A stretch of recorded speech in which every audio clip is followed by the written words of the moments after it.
Comedy Time presents Comedy Brew, a delicious mix of short, fast, funny, featuring today's most hilarious comedians. So crank up the volume and switch off the light, and get ready to enjoy the sweet, fresh taste of comic goodness. Hello everyone, and welcome to Comedy Time. Coming up, our next performer is about to give you a crash course on how not to play well with others.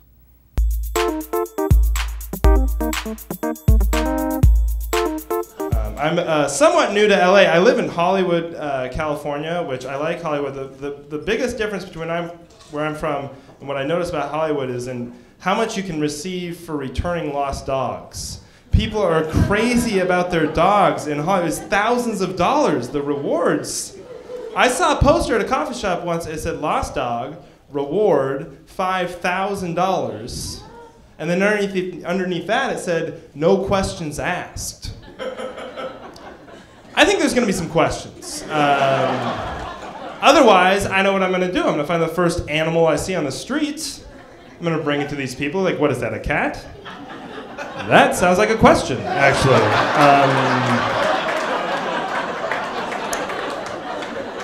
I was told there wasn't going to be any. I'll take my $5,000 in cash. I have a bit of a tax discrepancy. I'm also broke, and I am always looking for ways. When I first moved to Hollywood, I started working at Best Buy. Yeah, I did, and I don't know anything about technology, so I told them, man, put me in the back. I just want to stock shelves or something, because I can't answer questions, and that's what they did. I started working at the Hollywood Best Buy in inventory. I was by a long shot the only white dude in my department. There was not even close. No halvesies or anything. So it didn't bother me. Honestly, it didn't bother me at all. But I did notice they treated me differently. They were too nice. You know when people are being suspiciously nice to you? Like, hey, it's Andrew, everybody. Let me help you with that, Mr. Slater. You don't need to care. It's like, what is going on? And I finally figured out what was going on. They all thought we were on that show, Undercover Boss. That's what they thought was happening. They thought I was the CEO of Best Buy.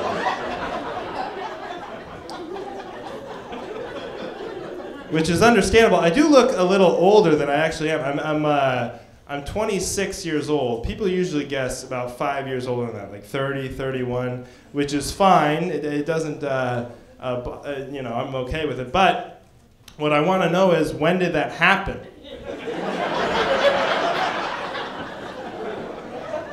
At what point in my life did my face shoot out 5 years ahead of my age? Is there a tough... Is it a gradual thing, or is it just a bad week in there somewhere? Because you're not born like that. Nobody's born looking older. It's not like my parents were showing me off as an infant. You're like, what is he, 5? No!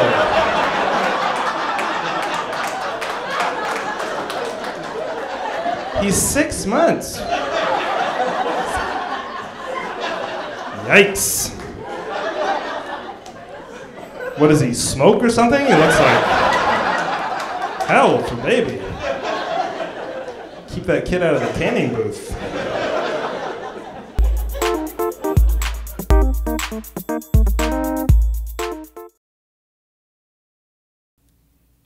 Oh, it's you again. I'm happy to see you, honest. You know who will be really happy to see you? This next comic. Check him out.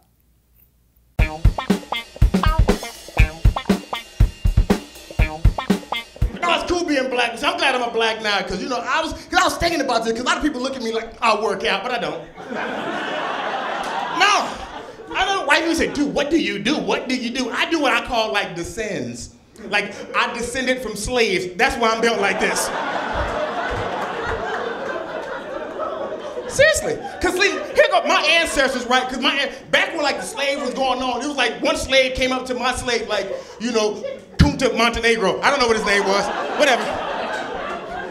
Came up, he say, come on, we's gonna be free. Let's go be free. So my ancestors like, well, how's we's gonna be free? He said, we's gonna be runaway slaves. We's gonna run and run and run And my ancestors like, yeah, you know what? I ain't about that running. I'm gonna stay here and see how this slavery thing works out for me, all right? At least I got a job, you know what I'm saying? That's where I was, you know, like, Cause see, my family, we don't believe in running. No, cause since we grew up, it's like, you better not ever run. There's only 2 times you ever run in my family. 1, if you're chasing food. And 2, if you're running away from your responsibilities. That's the only time. That's it. That's it. That's it. I try to work out, do some push-ups, use the shake weight. Who the hell invented that damn thing? And I hate the guys on the commercial. They all ripped and oiled up and like this.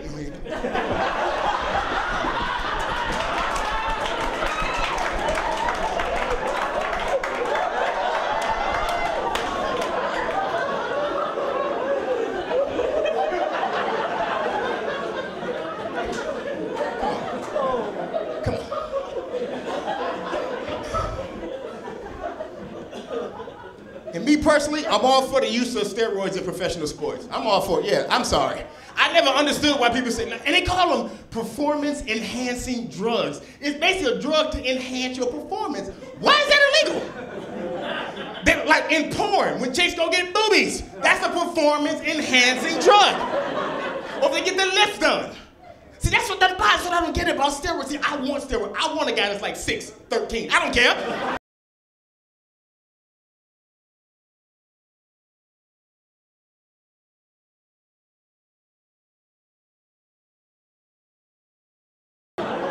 Somebody saying, yeah, he can't catch a cold, but he got heart. His heart. Hate that. Take the roids. Because I want a guy out there playing because he got something else. He got something else. He got child support payments. That's who I want to see paying. Oh, let him take his drugs. I don't care. Oh, how y'all doing?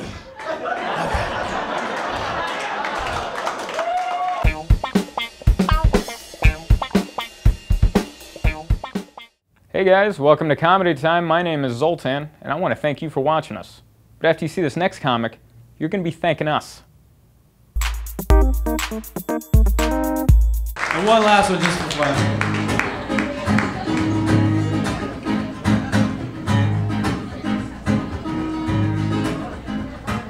I got a girl and I love her true.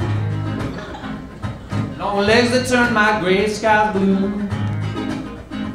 She's got a body that could model underwear. She's built for speed and the boys all stare. Her love puts me into outer space. I don't mind that, my girl's got a butterface. Little butterface, yes indeed. Little butterface, you're the one for me. She's got skin so soft it makes me high. I don't mind that lazy eye. I'll give you everything I possess for your messed up teeth and your beautiful breath. Give me the book too, hair lip, come on, misshapen head. She's gonna be a category 5 typhoon in bed. You can keep your pretty girls with their bedroom eyes. I'll take a 4 in the face. She's a 10 in the thighs, yeah! Wish everybody had a butterface. No beautiful people running that race.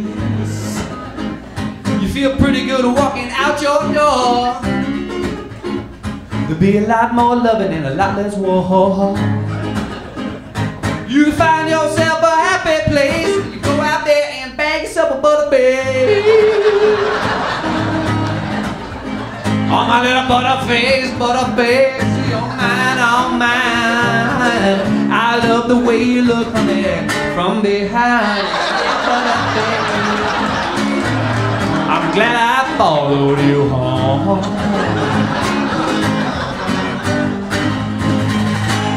Thank you all, ladies and gentlemen. My name is Kirk Zipfel. Good night.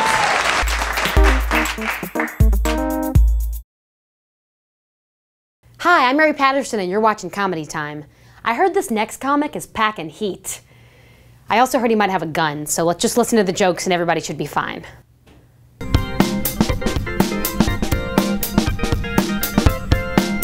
I love to go home for the holidays, Puerto Rico. I love parranda. And for those of you who don't know, he's on the road with me, Dylan. That's okay. Parranda is basically the Puerto Rican version of Christmas caroling. Except it's a bit more violent and aggressive, and I'll explain. Traditionally, Christmas carols, when people go Christmas caroling, they get together and they rehearse, and they dress up really nice, and they sing really angelical.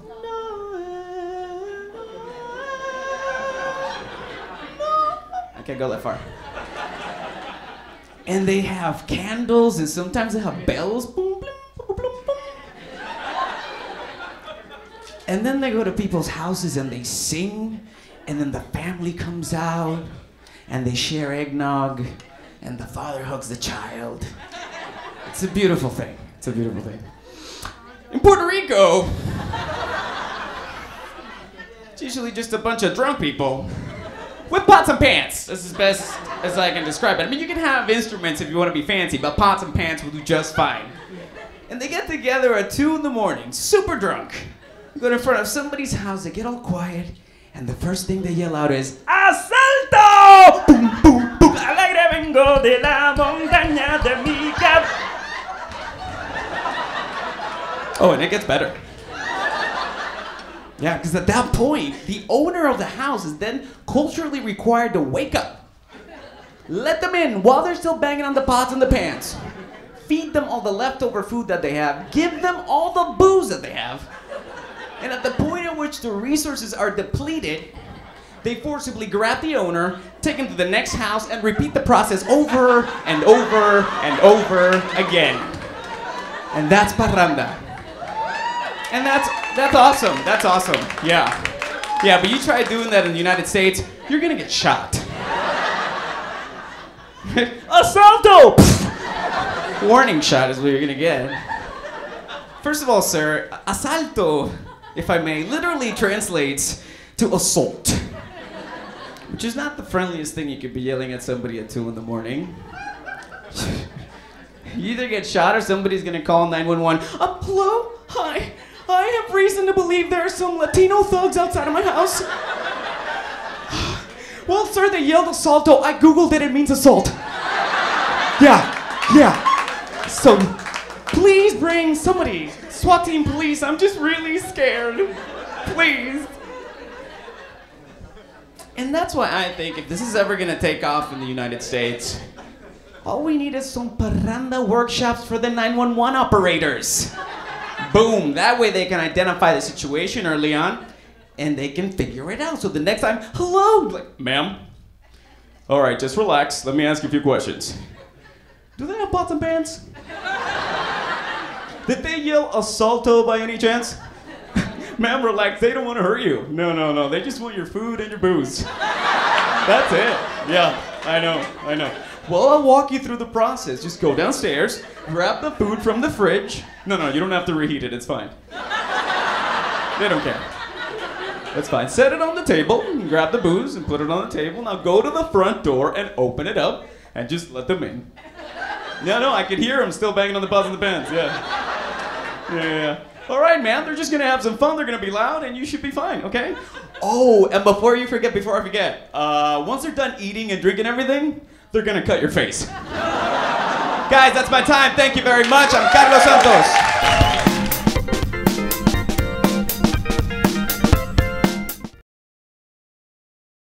Hey, what's up? This is Shang, and ow, that feels good. All right? My avatar got arrested. I want to know, should I bail him out? I don't know. Enjoy this next comic. I know I'm going to.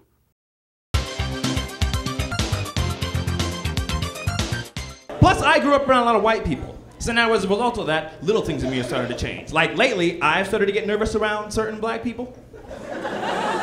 Yeah, see, just like white people get nervous around certain black people, it's happening to me now too. I was at a nightclub, this was in the hood recently, right? I walked in, I actually heard myself say, my God, they're everywhere. I apologize. That's inappropriate.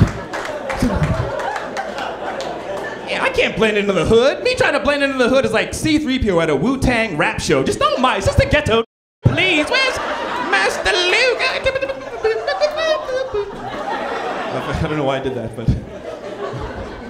The other weird thing, too, being a black entertainer and having this voice and this look, it's always weird because, you know, a lot of us, we do the acting thing as well, so we'll go on these auditions, and what I realized is a lot of times when people are looking to cast a black guy in their movie or TV show, they're really looking for a black guy, you know? Yeah, like the very first audition I went in Hollywood, I'll never forget this. The role was for a thug. A thug, yeah, and not a thug like, you know, nah, see, but you know, like, you know, like a thug, like a real. So figure, okay, I'll sag the jeans, try to G it up, you know, I'll act, right? Except I show up at the audition, 50 other dudes there, not acting. Yeah, and me with the freckles and the light skin, I just I might as well have just been there with like a top hat and a cane and a monocle, like, hello, gentlemen, how are you? Yes. Yes, I'm Kevin Avery. I'm here to read for the part of the hooligan. Yes, sir, yes, sir, yes, sir. Bitches ain't nothing but hoes and tricks and scene. Don't get me wrong, I could play a thug. It would just sort of have to be in some kind of theatrical, you know, Sharks versus Jets kind of, you know, like on Broadway, whatever they could do, you know, Thugs, the musical, you know, that would be dope, right? You know, like, car in neutral, turn out the lights, bust a cap, it's a drive-by, you know? Right? You know, whole chorus line, oh, who's that keeping it real? It's me, it's who, it's we, ooh wee, hi fee! Thank you very much, I'm Kevin Avery.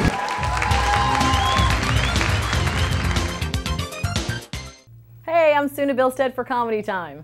They say laughter is contagious. So is the Ebola virus. Me? I'd rather laugh at this next comedian.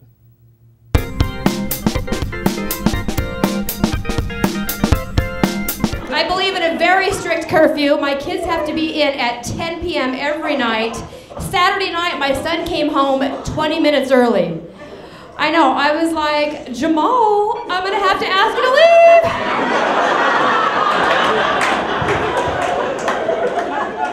In fact, now I don't want you to come back till 10 a.m., okay? And all my kids have different last names. You should see the front of my mailbox. The mailman actually got irritated and said it was just too confusing having so many names, so I shortened it to Slut. I know, but guess who's dating the mailman?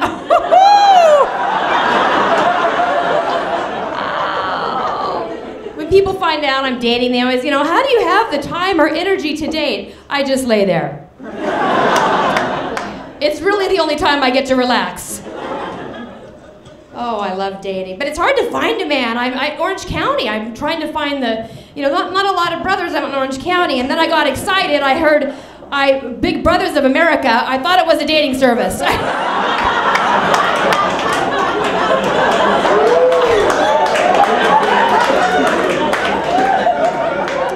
Now that was an embarrassing phone call. I like drunk dialed Big Brothers of America. Can you bring me a bit? How about a meeting?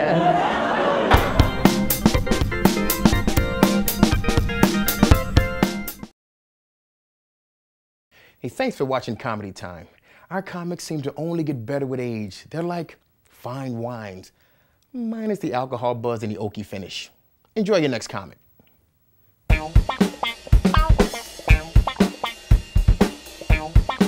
I get it. We're all broke. I understand that.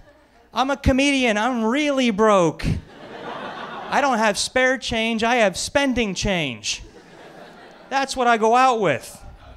And thank God for the dollar saver menu at McDonald's. I can afford a double cheeseburger and a cup of water. Da da da da da. I'm loving it. How bad is your life when that's your theme song for food? I'm loving it. You're hating life, bro. You're not loving anything. And I was walking out of McDonald's. I saw a homeless guy outside begging for change. He had his cup out there. He's shaking it, begging for change. And I'm looking at him and thinking, wow, it can always be worse. You can always be in a worse situation. And something struck me. I felt compelled to go deep into my pockets, grab all my change, and hold it tight. So it wouldn't make any noise as I stroll past them. You guys are all going to hell. For fun, since I've been back here, I like to go to the local parks and feed the pigeons steak in front of the homeless. That's a good time. Anybody else? Ah, come on. I'm not that big of a douchebag. I'll chew the steak before I give it to the pigeon. You ever see a pigeon try to rustle a porterhouse steak? It's not pretty. Break his little bird neck. Probably shouldn't have smoked the whole thing before I came on stage. I think that's where I lost you guys. You got the stoners in the back. All right, good stuff. Talk to you after the show. It's fine, man. Like, it sucks. It sucks being broke. Like, I hate being broke. It's the worst. You ever, like, the winter time's coming now. I don't even have heat. Like, have you ever been that broke where you can't afford heat? You're just sitting in your living room, shivering, bundled up, extra clothing on, watching HBO on demand. That's just smart, people. Screw being warm. I need entertainment. Get through this, no worries.